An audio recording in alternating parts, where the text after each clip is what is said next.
Jiraachuu murteessee si wajjin lallabaa darbuudhaaf fannoo kee naa guutuu baatullee lafan kaa'u Yesuus hojii kee gidiraan baay'atee dhiphadheetu nagaanis yoo dhibee lafarraa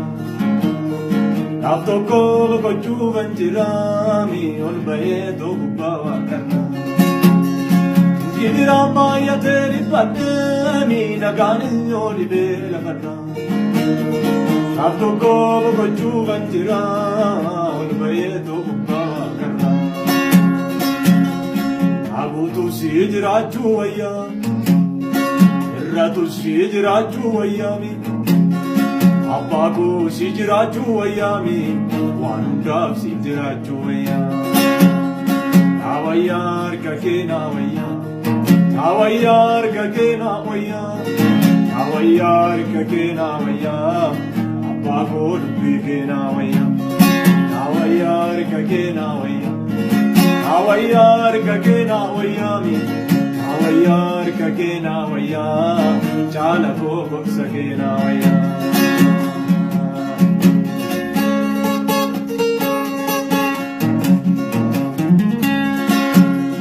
qulqulloonni darbayya gooftaa lallabaa faarfachaa darbanii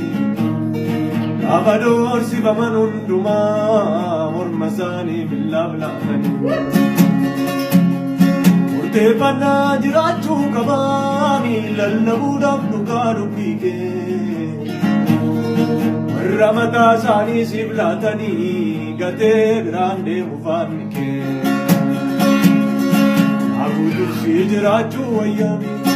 irratu si jiraachuu wayyaa abbaa koo si jiraachuu wayyaami waan hundaaf si jiraachuu wayyaa naa wayyaa harka kee naa wayyaa naa wayyaa harka kee naa wayyaami naa wayyaa harka kee naa wayyaa jaala koo gorsa kee naa wayyaa